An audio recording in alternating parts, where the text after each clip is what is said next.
In the summer of 1889, a fire that consumed the Whispering Pines Orphanage in rural Vermont revealed horrors that had been hidden for 18 years behind the facade of Christian charity.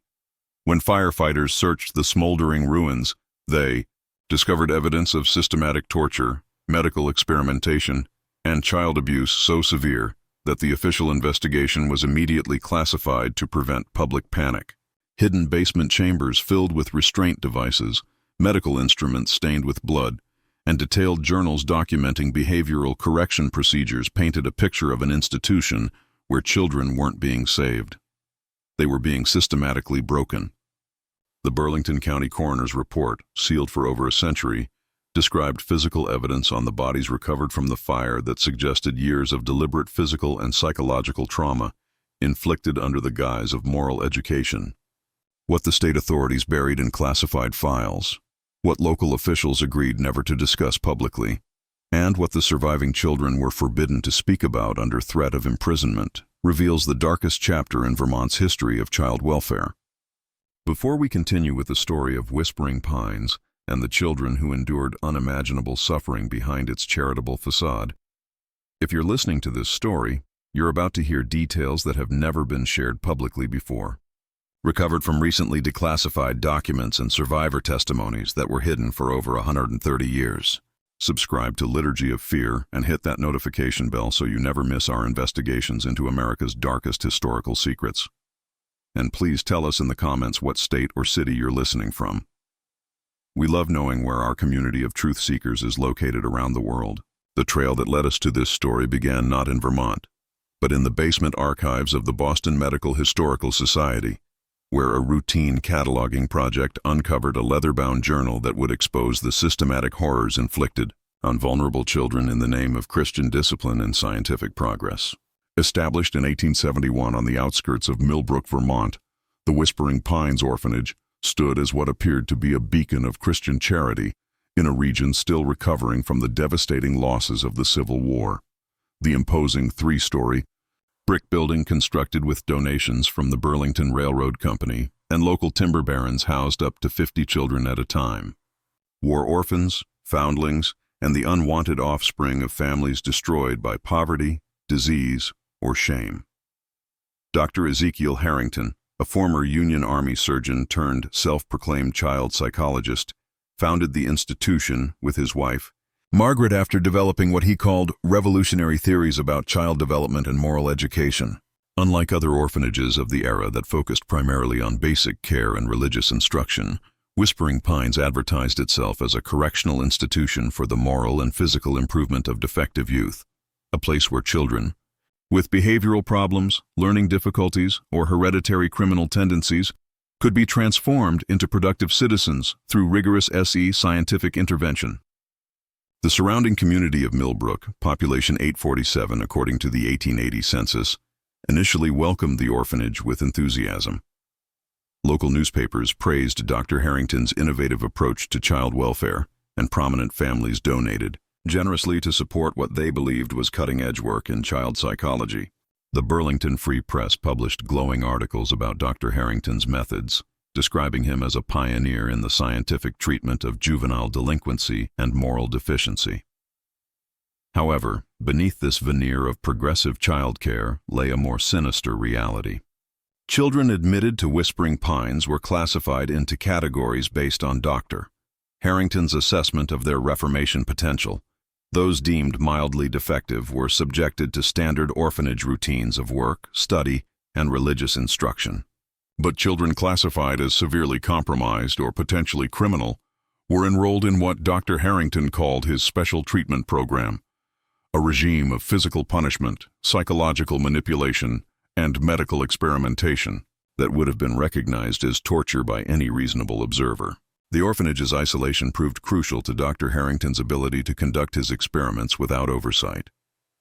Located 5 miles from the nearest neighbor and accessible only by a single dirt road that became impossible during Vermont's brutal winters, Whispering Pines operated as a closed world where Dr. Harrington's authority was absolute.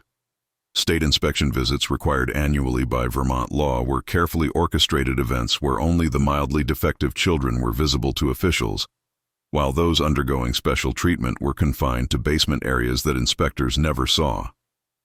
Among the children who endured Dr. Harrington's special treatment during the institution's 18-year existence were Thomas Kellerman, admitted at age 8 for chronic disobedience and theft tendencies after his father's death in a mill accident; Sarah and Rebecca Dunham, twin sisters classified as morally deficient after being found begging on the streets of Mellier; young Marcus Trenton, labeled mentally defective after displaying symptoms that would later be recognized as trauma response, from witnessing his family's death from tuberculosis and dozens of other children whose only crime was having nowhere else to go.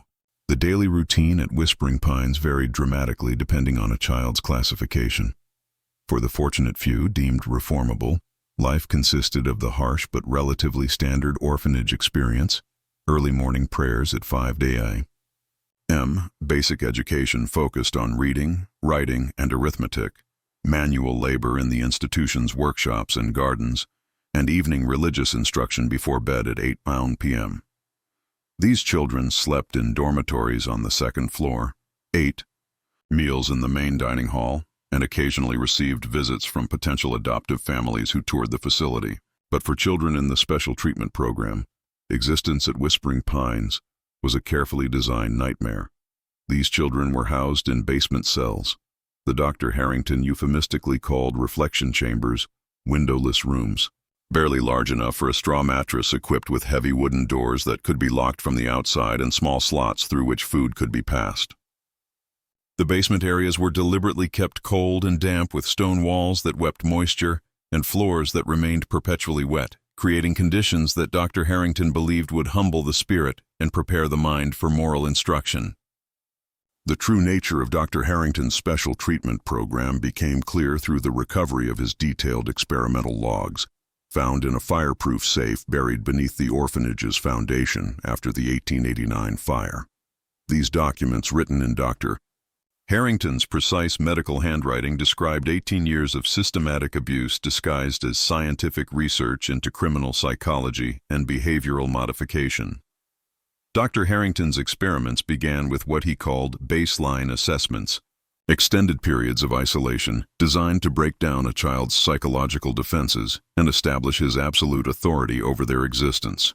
Children selected for special treatment were taken from their dormitories without explanation, usually in the middle of the night, and confined to the basement reflection chambers for periods ranging from 1 week to 3 months, depending on what Dr. Harrington perceived as their level of resistance to moral instruction. During these isolation periods, children received minimal food, typically bread and water once daily, with occasional additions of thin garl. If Dr. Harrington determined they were showing appropriate remorse for their defects, the reflection chambers were kept in complete darkness except for brief periods when Dr. Harrington visited to conduct what he called moral examinations, sessions where children were required to confess their inherent wickedness and beg for the opportunity to be reformed. Thomas Kellerman's case, documented in excruciating detail in Dr. Harrington's logs, illustrates the progression of the special treatment program. Admitted to Whispering Pines in 1875 at age 8, Thomas was initially classified as mildly defective due to his tendency to steal food from the kitchen. However, when he was caught sharing bread with younger children, Dr. Harrington reclassified him as potentially criminal and transferred him to the special treatment program. Thomas's first isolation period lasted 6 weeks. Dr. Harrington's notes described the boy's psychological deterioration in clinical terms. Subject initially displayed defiance and demands for release. By day 12, subject had ceased vocal protests, but maintained resistant posture during examinations. Day 18 showed first signs of submission. Subject began responding to questions with appropriate deference. By day 35, subject demonstrated complete acceptance of his defective nature and genuine gratitude for the opportunity to undergo reformation. But isolation was only the beginning of Dr. Harrington's treatment program. Once a child's psychological resistance had been broken through prolonged confinement, they were subjected to what he called corrective conditioning, a series of physical and psychological punishments designed to eliminate specific behaviors that Dr. Harrington considered morally deficient. Children who had been caught lying were subjected to truth conditioning extended sessions where they were required to confessed to crimes they had not committed while being subjected to painful stimuli until they could recite their false confessions with convincing emotion. Those who showed excessive emotional expression underwent emotional regulation therapy, periods of physical restraint combined with exposure to disturbing images and sounds designed to desensitize them to human suffering. The most disturbing aspect of Dr. Harrington's program was his use of what he called pain conditioning to eliminate behaviors he considered undesirable. Children caught showing affection toward each other were subjected to electric shocks administered through a device Dr. Harrington had constructed from parts ordered through medical supply companies. Those who displayed curiosity or asked questions were punished with ice baths that lowered their body temperature to dangerous levels. Children who cried or showed fear were restrained and exposed to their greatest phobias until they learned to suppress all emotional responses. Sarah and Rebecca Dunham, the twin sisters admitted in 1878, became particular subjects of Dr. Harrington's attention because their bond with each other represented what he saw as unhealthy emotional dependency. His treatment logs describe a systematic campaign to destroy their relationship through a technique he called loyalty transfer conditioning. The twins were placed in adjacent reflection chambers where each could hear the other being subjected to punishment, but were told that the suffering would stop only when they demonstrated complete indifference to each other's pain. The conditioning process for the Dunham twins lasted 8 months. Dr. Harrington's notes record his satisfaction as the girls gradually stopped responding to each other's cries, learned to report each other's minor infractions to gain small privileges, and eventually reached a state where they could watch each other being punished without showing any emotional response. Subjects have successfully transferred their loyalty from each other to the institution. Dr. Harrington wrote, "They now understand that emotional attachments are obstacles to moral development and have achieved the detachment necessary for proper social functioning." The systematic torture that Dr. Harrington disguised as moral education continued for 18 years, affecting hundreds of children whose only crime was being orphaned, abandoned, or born into poverty. If these revelations about America's hidden history of institutional abuse are opening your eyes to truths that were deliberately concealed, hit that like button and share your thoughts in the comments below. We're uncovering evidence that challenges everything we thought we knew about 19th century child welfare, and your engagement helps us continue this important work. But the full scope of Dr. Harrington's experimental program would only become clear when investigators discovered the medical wing of his operation, a series of basement laboratories where he conducted physical experiments that pushed the boundaries of human endurance and medical ethics beyond the psychological torture disguised as moral education. Dr. Harrington had established what he called the Medical Research Division of his Special Treatment Program. This division, housed in a separate section of the basement that he had constructed in 1876, represented his attempt to apply the principles of scientific experimentation to what he believed was the biological basis of criminal behavior and moral deficiency. Dr. Harrington's medical experiments were based on his belief that criminal tendencies and moral failings were caused by physical abnormalities that could be corrected through surgical and pharmaceutical intervention. His research notes recovered from the basement laboratory describe a progression of increasingly invasive procedures conducted on children who had been deemed medically experimental candidates, typically those who had failed to respond to his psychological conditioning methods. The medical wing contained 3 treatment rooms equipped with surgical tables, restraint devices, and cabinets filled with primitive medical instruments that Dr. Harrington had designed himself or modified from standard surgical tools. The walls were lined with glass jars containing organs, tissue samples, and other biological specimens that Dr. Harrington had removed from children during his experiments, each labeled with clinical notations about the subject's age, behavioral classification, and the hypothesis being tested. Marcus Trenton, the young boy who had been classified as mentally defective after witnessing his family's death, became one of Dr. Harrington's primary medical research subjects. Dr. Harrington's experimental logs describe a series of procedures conducted on Marcus over a 3-year period, beginning when the boy was 9 years old. These procedures were based on Dr. Harrington's theory that mental deficiency was caused by excessive brain fluid that could be drained through small holes drilled in the skull. The surgical logs describe the primitive brain surgery that Dr. Harrington performed on Marcus without anesthesia, believing that the child's awareness during the procedure was necessary for him to observe the immediate effects of the treatment. Subject displayed typical resistance to cranial access procedure, Dr. Harrington wrote, but achieved proper stillness once restraints were properly applied. Drilling proceeded smoothly with subject maintaining consciousness throughout. Initial drainage of approximately 4 of fluid produced immediate improvement in subject's compliance and attention span. Marcus survived this initial surgery, but was subjected to additional procedures over the following months. As Dr. Harrington refined his technique and tested different approaches to what he called cranial pressure relief, the boy's behavioral changes documented in daily observation logs show the progressive brain damage caused by Dr. Harrington's repeated surgeries, loss of speech, difficulty with basic motor functions, and eventual complete loss of personality and cognitive function. But Marcus's case was not unique. Dr. Harrington's medical logs document similar surgical experiments conducted on dozens of children over the years. Each procedure designed to test a different theory about the biological basis of behavioral problems. Children diagnosed with excessive emotional expression were subjected to surgical removal of tear ducts and modifications to facial muscles that prevented them from displaying emotion. Those labeled as hyperactive underwent procedures designed to damage the parts of their brains responsible for movement and energy. Perhaps the most disturbing aspect of Dr. Harrington's medical program was his development of what he called pharmaceutical conditioning, the use of experimental drugs to modify children's behavior and personality. His laboratory contained hundreds of bottles filled with chemical compounds that he had either synthesized himself or obtained through correspondence with other researchers conducting similar experiments at institutions across the country. The pharmaceutical logs describe systematic drug testing conducted on children as young as 6 years old. Dr. Harrington would administer various compounds and carefully observe their effects, documenting changes in behavior, physical symptoms, and psychological state. Children were given drugs that induced paralysis to test theories about the relationship between physical movement and moral development.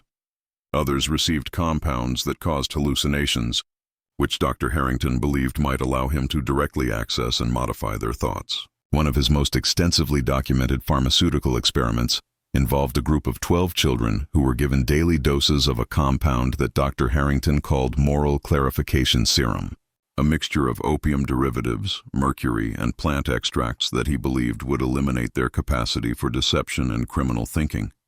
The children in this experiment were monitored continuously for 6 months as the compound gradually destroyed their nervous systems, causing progressive paralysis, loss of cognitive function, and eventual death. Dr. Harrington's notes on this experiment show no recognition of the children as human beings deserving of compassion or care. Subjects in the moral clarification study have demonstrated conclusively that criminal tendencies can be eliminated through pharmaceutical intervention, he wrote. While the current compound requires refinement to reduce mortality rates, the fundamental principle has been validated. Future research should focus on developing more precise dosages that achieve behavioral modification without terminal side effects. The most chilling aspect of these pharmaceutical experiments was Dr. Harrington's detailed documentation of the children's suffering. His logs include minute descriptions of seizures, screaming fits, and physical convulsions caused by his experimental drugs, all recorded with clinical detachment as if he were observing laboratory animals rather than children in agony. He noted which compounds caused the most dramatic behavioral changes, which induced the most complete compliance, and which eliminated specific personality traits that he considered undesirable. Throughout this period, Dr. Harrington maintained extensive correspondence with other researchers conducting similar experiments at institutions across New England and the Mid-Atlantic states.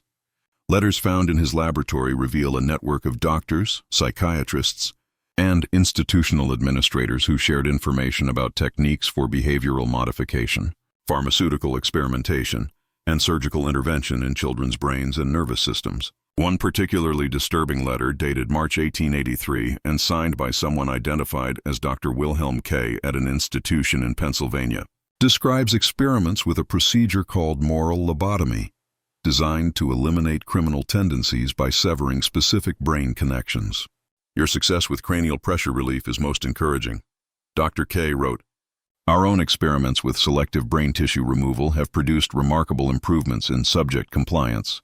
Though we have observed that complete personality elimination occasionally occurs, we have found that subjects who undergo total personality removal require minimal supervision and can perform simple labor tasks indefinitely without displaying any criminal or antisocial behaviors. This correspondence revealed that Whispering Pines was not an isolated case of medical abuse, but part of a systematic network of institutions where vulnerable children were being used as experimental subjects in the name of scientific progress and social improvement. The letters described the sharing of techniques, the coordination of experiments, and the development of increasingly sophisticated methods for breaking children's spirits and reshaping their personalities.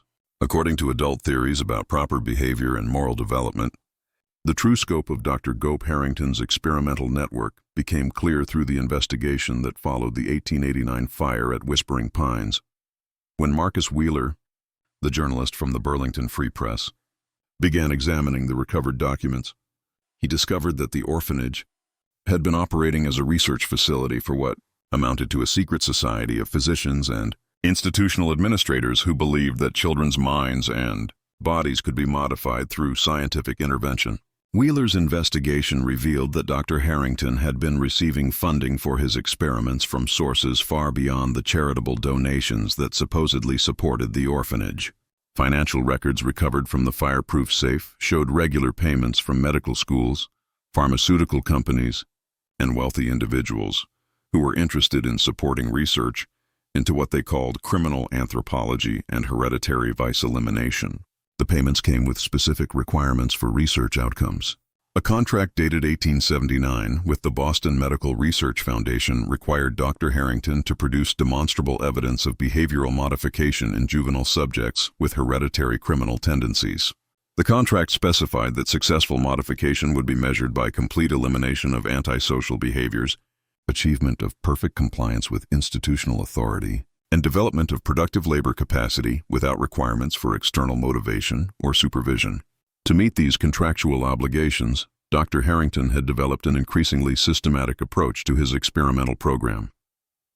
Children admitted to Whispering Pines were evaluated using a complex scoring system that rated their reformation potential based on factors including family history, physical characteristics, and behavioral assessments.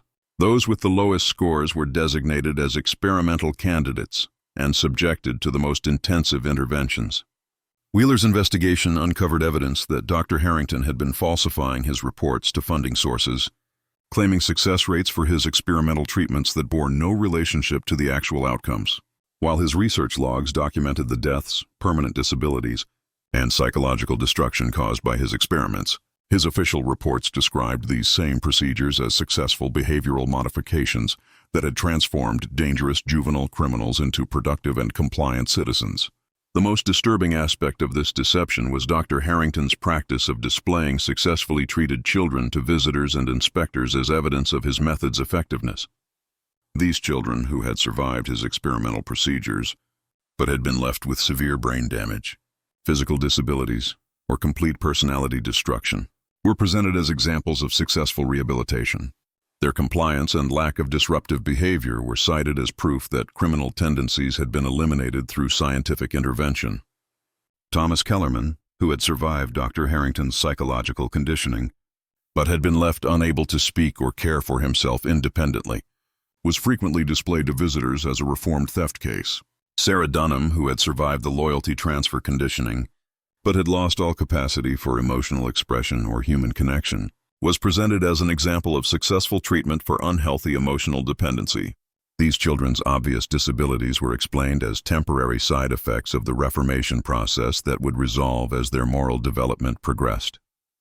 But Wheeler's investigation also uncovered evidence of children who had genuinely disappeared from Whispering Pines, not through escape or adoption, but through experimental procedures that had resulted in death. Dr. Harrington's practice was to report these deaths to state authorities as resulting from natural causes, typically listing illnesses such as pneumonia, tuberculosis, or heart failure that could not be easily challenged by officials who never examined the bodies. The actual cause of death in these cases was typically the direct result of Dr. Harrington's experimental procedures. Children died from brain damage caused by his cranial surgeries, from organ failure caused by his pharmaceutical experiments, or from infections resulting from his surgical modifications. In some cases, children died simply from the combination of malnutrition, exposure, and psychological trauma that was inherent in his treatment methods. Dr. Harrington's logs reveal that he viewed these deaths not as failures of his methods, but as necessary casualties in the pursuit of scientific knowledge.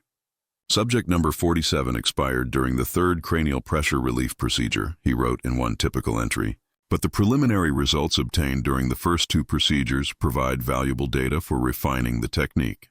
Future subjects should undergo more extensive preparation to improve survival rates while maintaining the beneficial effects on behavioral compliance. Perhaps the most chilling discovery in Wheeler's investigation was evidence that Dr. Harrington had been selling some of the children from his experimental program to other researchers at institutions across the country. Financial records showed payments received for subject transfers to facilities in Massachusetts, Pennsylvania, and New York, where the children would undergo additional experimental procedures as part of coordinated research programs. These transfers were arranged through a network that Dr. Harrington called the Scientific Advancement Society, a group of physicians and researchers who shared subjects, techniques, and funding in pursuit of what they believed was groundbreaking research into human behavior modification. The society operated through coded correspondence and had established protocols for transferring subjects between institutions without alerting state authorities or leaving official records that could be traced. Children selected for transfer were told they were being moved to new facilities where they would receive better treatment or have opportunities for adoption. In reality, they were being transported to other experimental sites where they would undergo procedures that were considered too dangerous or controversial, even for Dr. Harrington's standards. The transfer documents described children being sent for advanced cranial modification, intensive pharmaceutical conditioning, and comprehensive behavioral restructuring procedures that had mortality rates approaching 100%. The network of institutions conducting these experiments on children reveals a systematic conspiracy that reached into the highest levels of medical and academic establishments in 19th century America. If this evidence of organized child abuse disguised as scientific research is shocking you, share this video with others who need to know about these buried truths. Hit that like button to help us continue exposing the dark secrets that powerful institutions tried to hide. And don't forget to subscribe for more investigations into America's forgotten victims. But the most horrifying revelation was yet to come. Evidence that showed exactly how Dr. Harrington's experimental program had finally come to an end and why the testimony was her description of how Dr. Harrington's experimental program had affected the children's relationships with each other. Dr. Harrington deliberately destroyed our capacity to trust or care for each other because he believed that emotional attachments interfered with moral development. She wrote, "Children who showed affection toward others were separated and subjected to conditioning designed to eliminate their emotional responses. He wanted us to be isolated, dependent only on him, and incapable of forming the human connections that might give us strength to resist his treatments." Elizabeth's fellow survivors provided additional testimonies that corroborated her account and filled in details about specific aspects of Dr. Harrington's program. James Fletcher, who had survived 3 years of pharmaceutical conditioning, described the gradual loss of personality that resulted from prolonged exposure to Dr. Harrington's experimental drugs. "I can remember being a different person before the treatments began," James wrote, "but those memories feel like they belong to someone else. Dr. Harrington's drugs didn't just change our behavior. They changed who we were inside, taking away parts of our personalities that we can never recover." Mary Sinclair, who had undergone Dr. Harrington's loyalty transfer conditioning similar to the Dunham twins, described the psychological techniques used to break emotional bonds between children. Dr. Harrington would force us to watch other children being punished and reward us for showing no emotional response. Mary wrote, "He taught us that caring about others was a weakness that prevented moral development, and that true reformation required complete emotional detachment. By the time he finished with us, we were incapable of feeling empathy or compassion for anyone, including ourselves." The testimonies also revealed the extent of Dr. Harrington's collaboration with other researchers at institutions across the country. Elizabeth described children being taken away for transfer to advanced research facilities and never returning. Dr. Harrington would select children who had survived his preliminary treatments and send them to other doctors who conducted experiments that were too dangerous even for Whispering Pines. She wrote, "We knew that children selected for transfer would never come back. But we also knew that refusing to go would result in punishments worse than whatever awaited us at the other facilities. Perhaps most significantly, The testimonies revealed that Dr. Harrington's experimental program had been conducted with the knowledge and approval of state authorities who were supposed to oversee the orphanage's operations. Elizabeth described regular visits from officials who toured the facility, but never saw the basement laboratories or spoke with children who were undergoing experimental treatments. Dr. Harrington had arrangements with the inspection officials, she wrote. They would arrive at scheduled times and tour only the parts of the orphanage where the reformed children were kept. Those of us undergoing experimental treatments were hidden in the basement during inspection visits, and the officials never asked to see us or questioned why so many children seemed to have no personality or emotional responses. The financial records recovered from the orphanage confirmed Elizabeth's claims about official complicity in Dr. Harrington's experimental program. Regular payments from state agencies, medical institutions, and private foundations had funded the research with contracts that specified requirements for behavioral modification outcomes and documentation of reformation techniques. These contracts demonstrated that Dr. Harrington's abuse of children was not the work of a single deranged individual, but part of a systematic program supported by respected institutions and government agencies. The exposure of Dr. Harrington's experimental program at Whispering Pines triggered a scandal that reached far beyond Vermont's borders, ultimately leading to congressional hearings on the regulation of child welfare institutions and the ethics of medical research involving minors. The evidence recovered from the orphanage fire provided documentation of systematic abuse that had been supported by prominent medical schools, government agencies, and charitable foundations, revealing a network of complicity that extended throughout the American establishment. Marcus Wheeler's articles about Whispering Pines, published in a series of exposés during the fall of 1889, created a national outcry that forced authorities to acknowledge the scope of institutional child abuse that had been hidden behind the facade of scientific progress and Christian charity. Wheeler's investigation, supported by the detailed testimonies from Elizabeth Crane and her fellow survivors, provided irrefutable evidence that hundreds of children had been subjected to torture, medical experimentation, and psychological conditioning at institutions across New England and the mid-Atlantic states. The immediate aftermath of Wheeler's exposés saw the closure of 14 institutions that had been part of Dr. Harrington's research network. Federal investigators armed with evidence recovered from Whispering Pines conducted raids on orphanages, reform schools, and private hospitals in Massachusetts, Pennsylvania, New York, and Maine, uncovering similar experimental programs at each facility. The raids resulted in the arrest of 23 individuals involved in unauthorized medical experimentation on children, though most received only brief prison sentences due to their connections with prominent academic and medical institutions. Elizabeth Crane, despite her physical disabilities caused by Dr. Harrington's pharmaceutical experiments, became a powerful advocate for institutional reform and children's rights.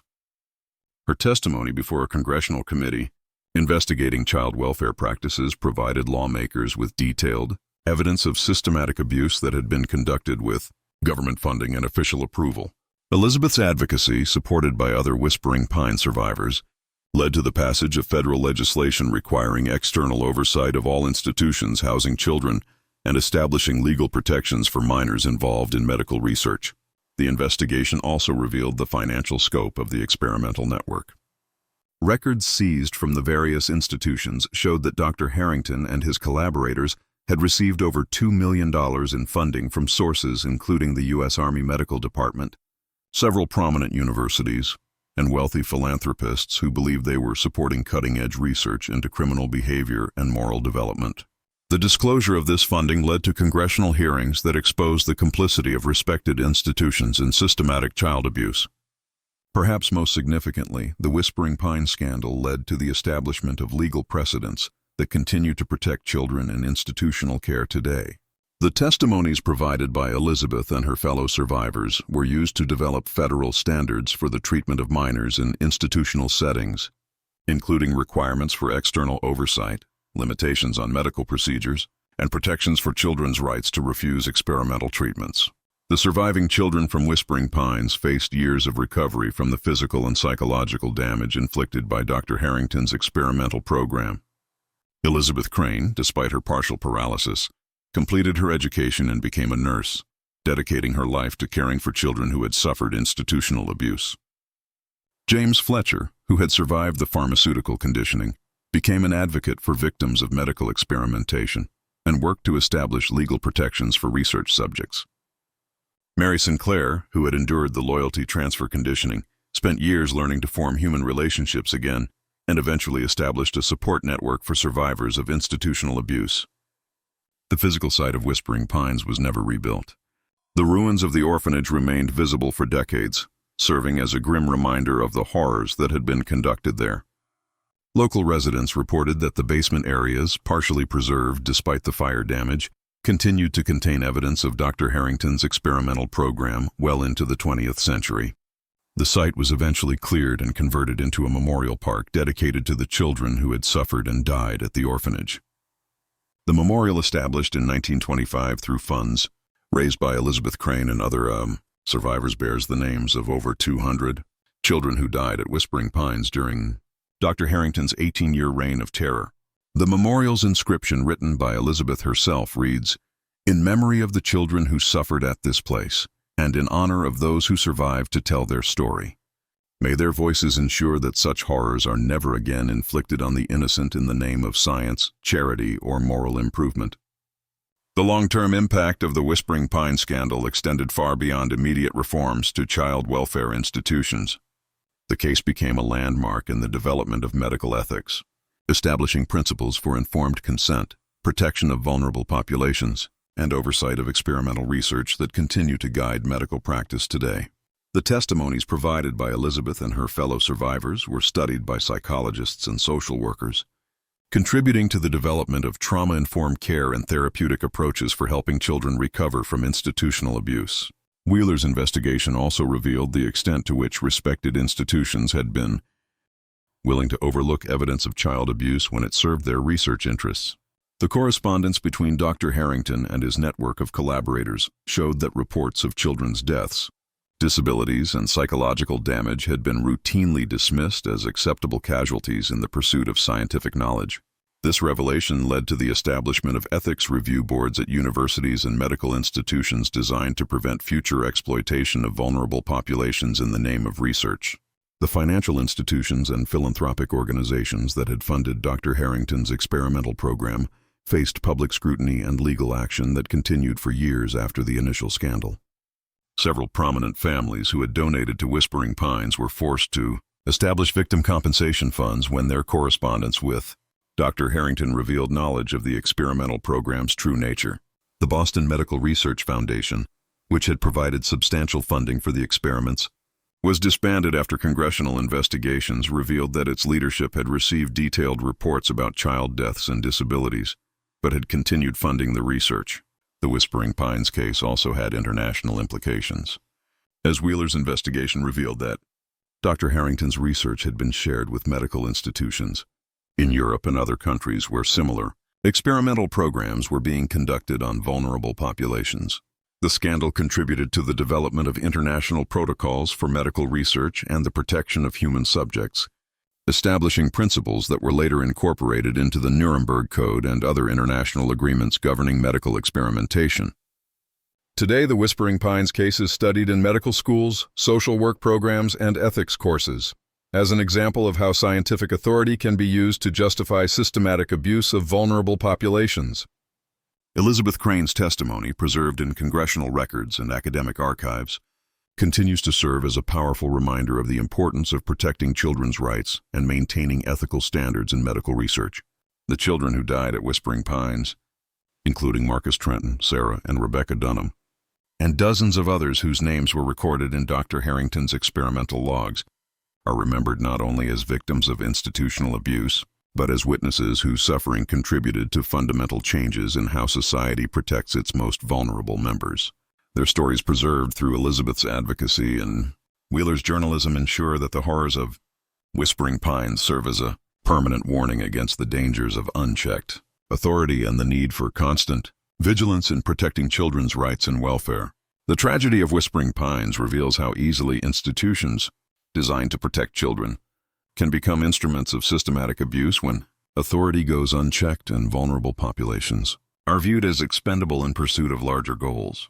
Elizabeth, Crane's courage in exposing these horrors, despite the physical and psychological damage she had endured, demonstrates the power of survivors to create change and protect future generations from similar abuse. Her story reminds us that the price of protecting children's rights is constant vigilance against those who would exploit the vulnerable in the name of science, charity, or moral improvement. What do you think of this story? How do we ensure that the lessons learned from Whispering Pines continue to protect children today? Leave your comment below and share your thoughts with our community. If you found this investigation into America's hidden history of institutional abuse important and disturbing, subscribe, hit the notification bell, and share with others who need to understand these buried truths. See you in the next video where we'll continue uncovering the dark secrets that powerful institutions tried to hide from history.